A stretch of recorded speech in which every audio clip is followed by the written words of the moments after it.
Welcome, guys, to the Stoic Anime Podcast. Today we have Torn. And we have Sebastian. And you have Taeko here. Torn, what's our first topic? The first topic is your favorite character in Avatar: The Last Airbender. All right, cool. So my favorite character would be Zuko, because, like, yes, he was a bad guy, and you're meant to hate him, which I did when I was, like, a kid.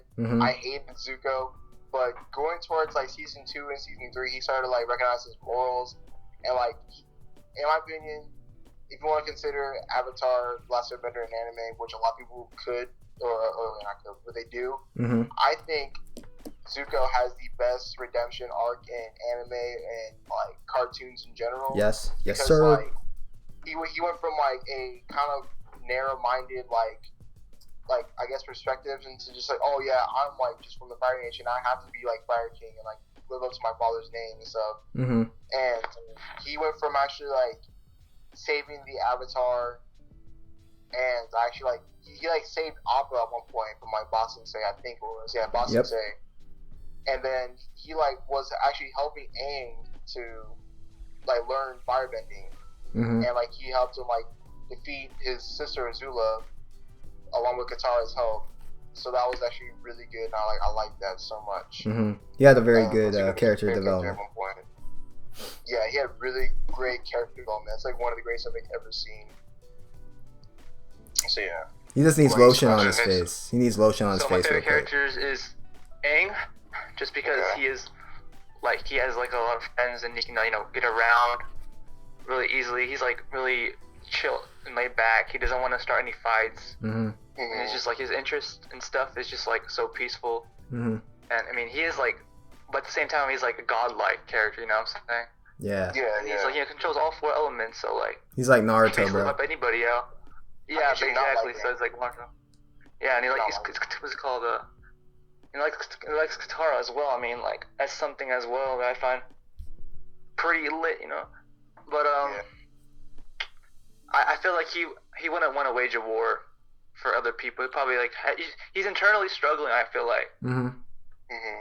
Yeah, throughout the series, I know that he does get better as soon as he fights Lord Ozai and stuff like that. But I had to correct you, but, like, you know, like, I was gonna let you have it, but it says in here, yeah. But that's pretty much it. I mean, like, for, like, how many years? About, like, 200 years underneath the ice. That's a lot of time to be underneath the ice, bro. Yeah. And he lost everybody. He's like the Itachi. He's like the Itachi of the Naruto universe. Yeah, except he didn't kill his family, though. Itachi, but, like, we have to kill him. He just bunch of yeah, but no, I appreciate the Air Temple. Air Temple just seems peaceful to me. I don't know why, but it's pretty much it. I mean, it's okay. I mean, like I said, how could you not like Aang? Like, he's, like, a great character in Avatar. One more thing was the bridge between physical and spiritual world. That was probably like the most coolest part I saw. Like, it reminded me of Spirited Away a little bit. Oh yeah. How they use the spirits to communicate with them. That was pretty good. They used some of the scenes from Spirited Away in Avatar too. Like, they kind of showed that. Yeah. So yeah. Yeah, I like that a lot. Okay, so I guess I'll say, huh? Oh, I was gonna say, like, what about you? My favorite characters, I have, like, I only got four. These are the 4. Iroh, dude, he's like the grandpa of the Avatar. All right, like, whenever, like, he got the green tea and he sat down with Zuko, you're like, it was like you were there with him. Like, he was, like, speaking to you. He was like the Jiraiya, bro. And I was just like, dang, dude, like, all this knowledge he's giving out. And then he came out of jail, dude, and you're like, oh, shoot, this guy's actually, like, you would hear tales of him being like, oh, he's, like, one of the strongest from, like, the Fire Nation. But when you got to see him, like, in that jail working out, and then he busts out of the jail, you're like, all right, nah, he's the man. Nah, he the man. And, like, he really helped Zuko through his process, you know. Without him, oh, my God. Oh, Jesus Christ. It would be terrible. Dude, Zuko would not be where he is without Aang and fucking Iroh and everyone else pretty much. Everyone pretty much helped, Zuko along the way. Let's see. Another one I have. Do you guys ever wonder like what would happen like if Zuko actually went with Katara early on in like the first like episode? I forgot what book it was, but like remember the first time they met? Who? He had like the option to go with Katara and Aang. Like Zuko had the option to go with him, Oh, but okay. he never went. But like, what do you think would happen if they? I feel like his character development would have it would have stayed the same, but like it could have been it just would have been like a lot better if he would have just stayed with everybody else, Mhm. Because like Yeah. I feel like it would have made Katara would have like loved Zuko instead of like loving Aang, because in anime, in some cases in cartoons, the first girl the main character meets, they're always gonna be bound to like love and stuff. Yeah. So like I feel like if Zuko were to go with Katara, then Katara would have liked Zuko, and like then again it would have caused some conflict because like they're fucking like raging nations, like the water and the fire wouldn't have gone so well. So like I guess that would have caused some conflict there, which would like be cool. But I feel like that would have been a nice change to see. I think it'd be cool. But I think, like, if you think about, like, traditional anime, you always have, like, that group of characters. It's like Naruto. Like, Naruto always had those characters all together. So it was kind of hard to share everyone else's story. And when they did, it sucked. Like, real bad. When they had, like, introduced each character, it was like, oh my god, now we gotta take time out instead of, like, the main story. So it's kind of like Hunter x Hunter, where, like, every character had to, like, go their own way. So I thought that was, like, really cool because you got to see, like, different variety and all this stuff. So I think it was good for Zuko to get the hell out of there. Yeah. Let's see. I have another character. I don't know if you know who she is, but her name's Ming. She's the one with the octopus arms. Because she didn't have arms, but she was like a waterbender, and she looked like a water octopus. Oh, yeah. Okay. Yeah, dude. She's sick. She kind of reminds me of Orochimaru without the lewd. But dang, dude. Like, it was just dope because it's like, bro, she's like, she has that potential to be one of the best waterbenders, but she was with the Red Lotus, and it was like, damn, you just had to join the bad side, but you had potential because you were the only waterbender without arms, and that, by its own, it's like saying like, bro, she's like one of the best already, one of the best waterbenders already, but she died, so whatever. All right, let's anything else? Anything else? What? Oh. You said 4 characters, right? What about the other 2? Dang, I didn't want to say it because I don't want to like take over. Okay, Roku. You already know Roku, dude. This guy, he helped Aang so much, especially in the comics too. In the comics, Aang was like trying to decide, like, dang, should I go to war with what's his name, Zuko? Because Zuko wants to take over and all this stuff, and then Aang had to like let him go, and I was just like, damn, you gonna let my boy Roku go through everything he'd been through, like. Dude, his backstory was so good. Like, oh my god, his backstory was amazing. Especially when like they found out like he was the next Avatar. That was crazy seeing that in his backstory and how like his best friend like betrayed him. Said like, oh, we could be the strongest nation if we join together, and he was like, hell no. So he went on his own and trained. I just think his backstory was like amazing. And then the other character. I can't say his name right, so I'm not even gonna say his name because I'm gonna kill his name. He's the teacher that taught Aang how to open his chakra when he was like meditating and stuff. Yes. Dude, the guru, he's like one of my favorite characters. I always got that old man character, bro. Old man characters are the dopest. But you always gotta have the old man character. And he didn't die. Type of show. He didn't die. So I'm happy. He didn't die. Nope.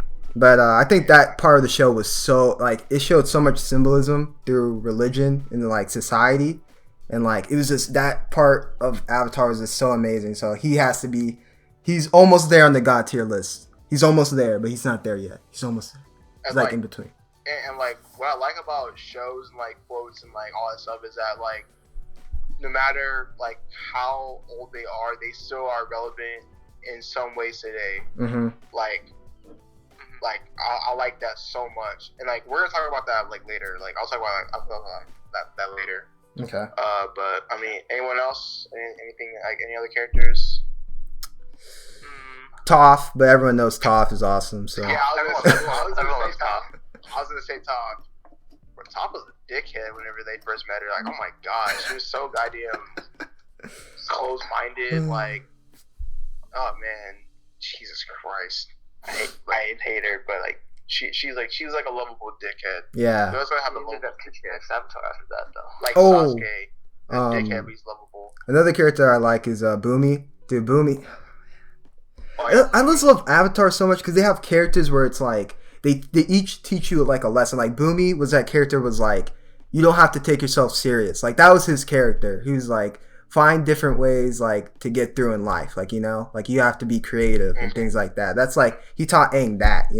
So I thought that was like really cool when he showed up. Yeah, he went through those trials and stuff like that. Mm-hmm. So that way he gets through Aang.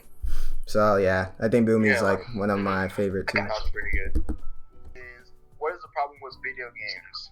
Now, everyone has to at least play video games once in their life, but like, I feel like video games now, they're like, one part of video games that like, we're getting older, so of course, we're gonna get burnt out. We're getting burnt out in games, like, especially like us, we be playing games to like I was 5, three dude. or four in the morning.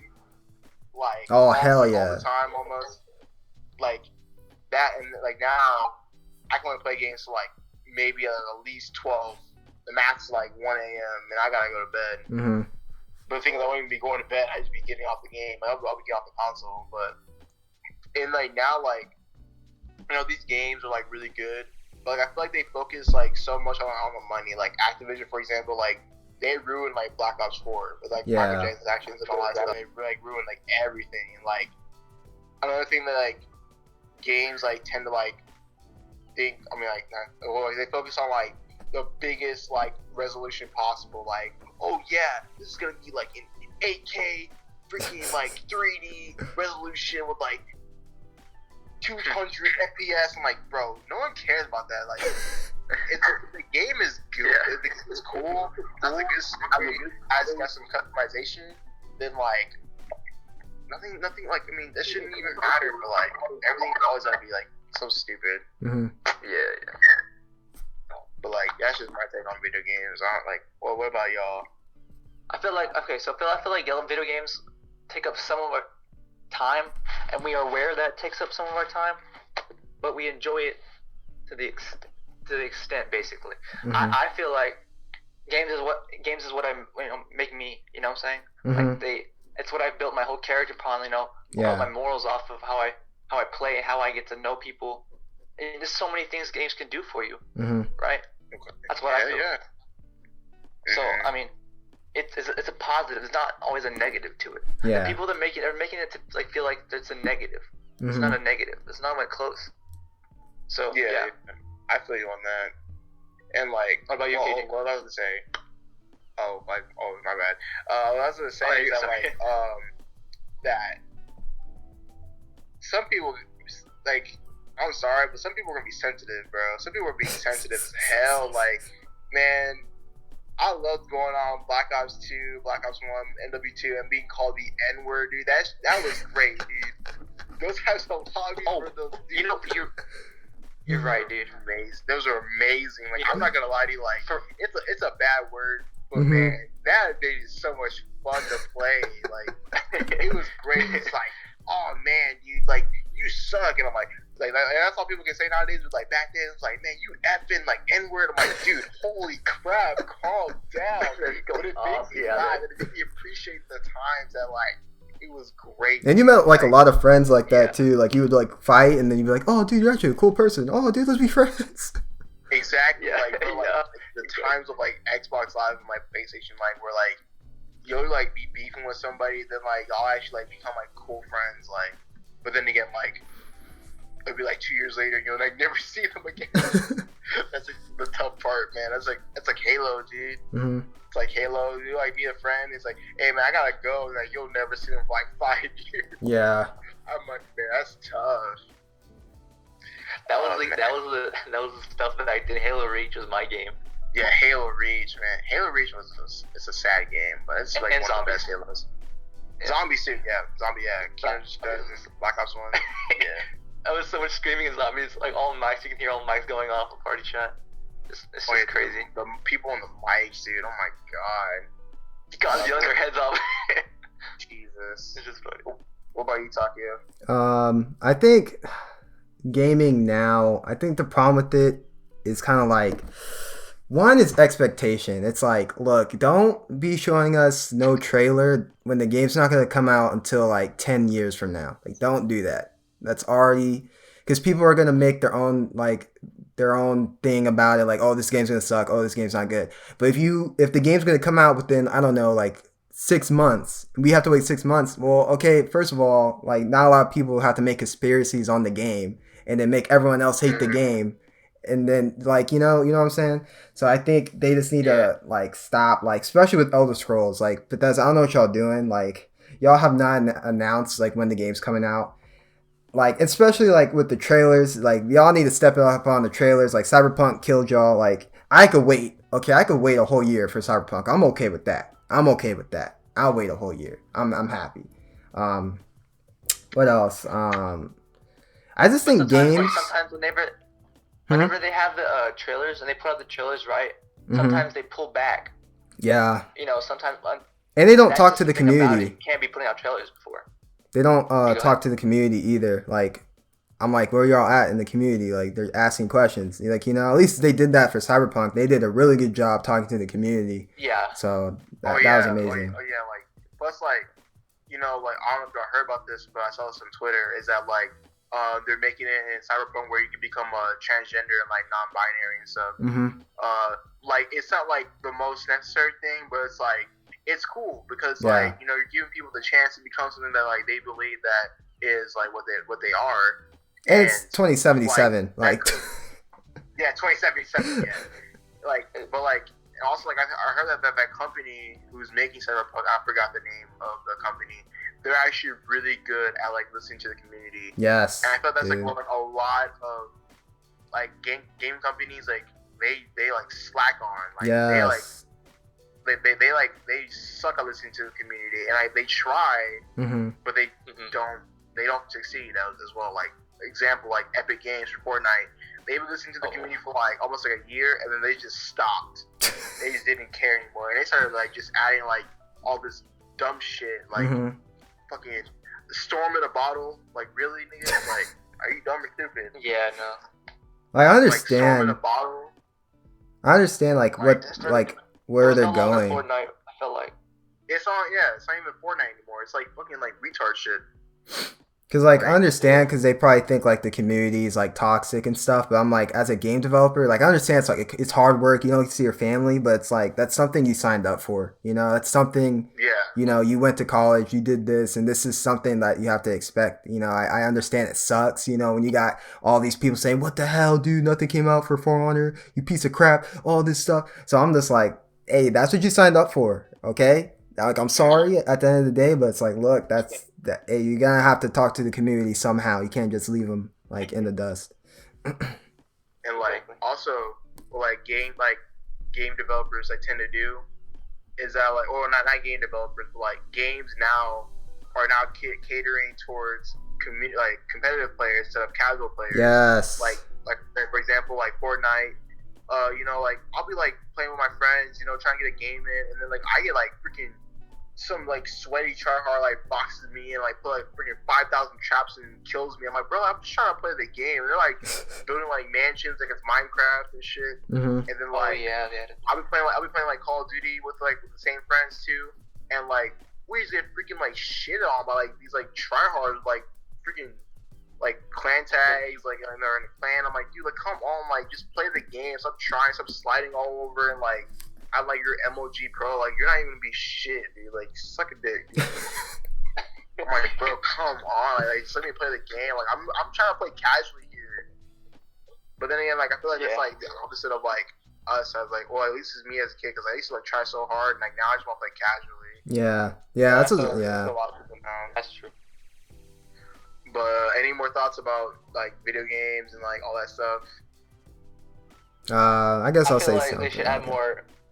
Well, I mean, for me, like with all this 4K stuff, I Mm-hmm. feel like it's gonna be irrelevant into time. Yeah. Because with the new PS5 by 2020, there's gonna be some kind of like CPU that has a computer that's even faster than 4K. So I'm like, well, Oh yeah, there's no definitely. point. Yeah, that's what I'm saying. Like for me, like of course, like graphics and like resolution and all that stuff. It's like it's a good thing, but like I feel like they shouldn't even focus on that. It's like, oh man, like It's you know, all the Xbox One and PS4 Pro, like they were focused on 4K, but like it's useless if you don't have a 4K TV too. Mm-hmm. And it's like you have to like buy more accessories for you to actually get the full maximum experience on that console. But then another console is going to come out like in like 2-3 years time.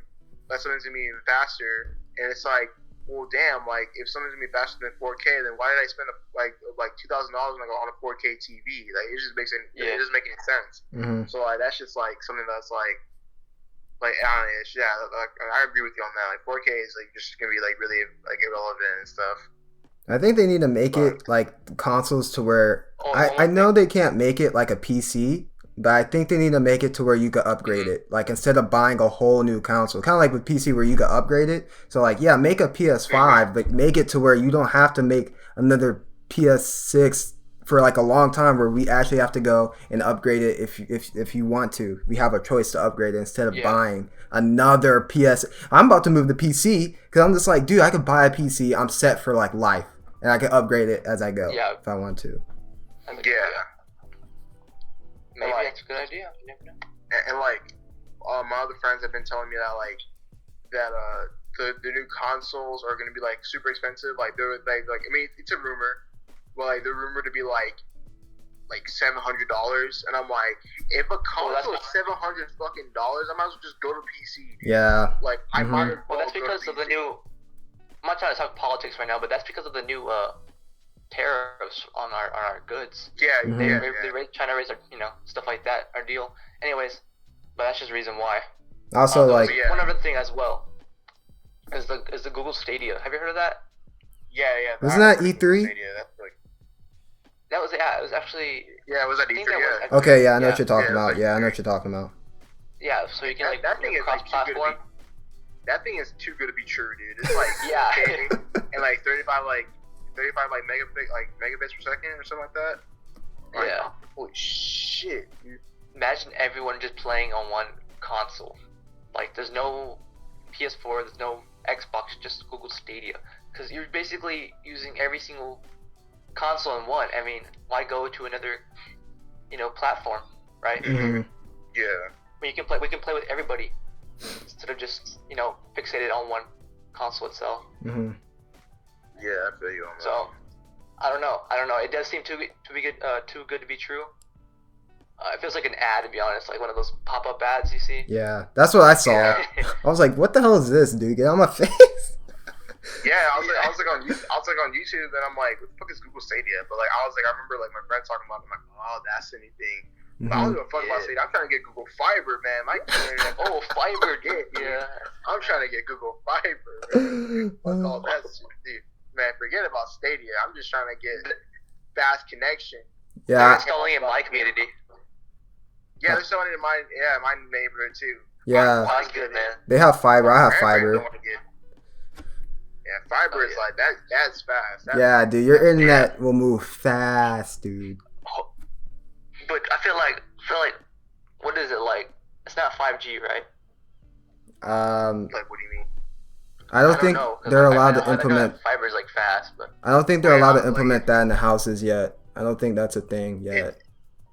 Well, it's like I think like if I'm not mistaken, that like Google Fiber is like as like 1,000 like megabits per second. That's stupid fast. That's like faster than like freaking Spectrum and all that shit. Mm-hmm. Oh yeah, it's like $55 like a month. So I'm like shit. Ooh. But anything else about games? I guess the last topic like I'll ever point out is like, the last thing I have to say is like, I don't know, I think it's more difficult for me to play a game Or like games are basically not as fun as they used to be. I don't know if it's because like I'm maturing or something, but it's just like Oh yeah. games are not. I can't sit and play freaking.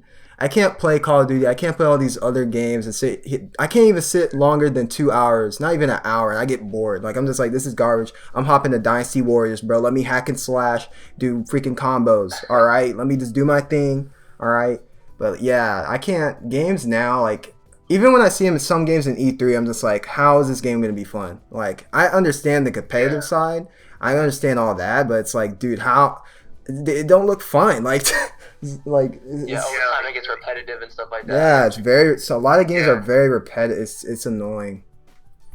And that goes back to the point where like saying like I think it's just because like we're getting burnt out on like games. It's because like we've been playing them for like so long, like for like years. We've been playing games like since we're like toddlers, and like we'll like speaking like that and like. We'll be like playing games like for like the longest amount of time. And I think it's because like like we're like maturing and like we're just gonna like drift off like from games. Like I recently like got Uno. Like Uno's pretty good, but like one game can take like a whole ass hour. I'm like, bro, I'm getting tired. Like like once I get bored, I get tired. That's why like sometimes like I fall asleep on my Xbox. I was just like I'm bored, dude. Like I need something. I need new games. Like man, I can't do this. Keep you busy, yeah. I think that's one reason too. I feel like I get games because I'm bored out of my mind. I want something to do. Yeah. And I feel like sometimes it's not even helping though. Like bro, make a game to where I can do like do cocaine, dude. Like make it where I can let GTA 6 come out. Make it to where I can do cocaine. Like where I can like freaking rob people's houses and stuff. Like make it to where I can do that, dude. Yeah, uncensored a lot of stuff. Yeah, like dude, that's what I'm saying, bro. Like, oh shit, like dude, like just like I want to do all this shit, man. Like, make it to where I freaking like, goddamn like, suck a stripper city or something. Just make me do something, dude. Just make me do something, bro. Like, damn. To go for the VR experience. That's the case. Oh, yeah. Speaking of virtual reality, since you said that, man, that shit's gay, dude. I don't like that shit. I used it at my friend's house. It makes me dizzy. I don't like it. It makes me dizzy. I don't like it, dude. Bro, I remember going to like the freaking Microsoft like store, and then I tried the VR headset, dude.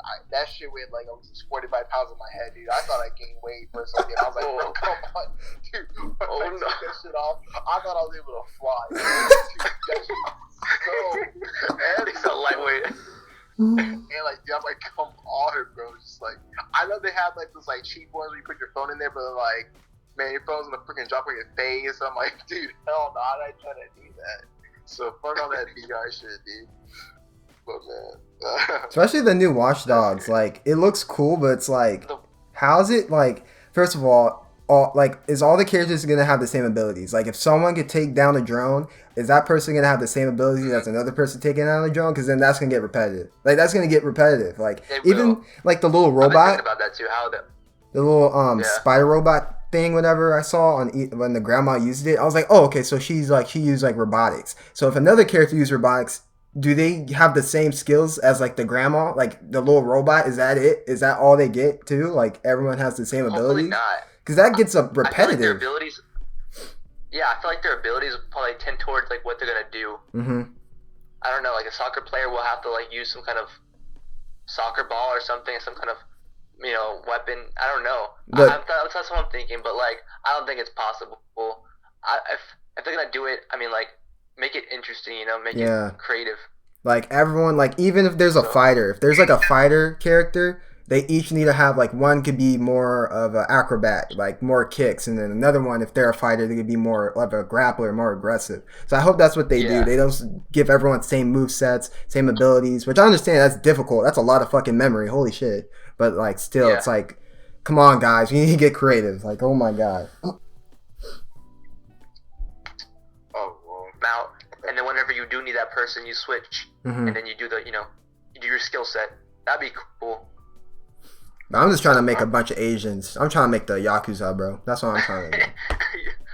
They better have Asians in that game. If they don't, be pissed. I'm gonna be so mad.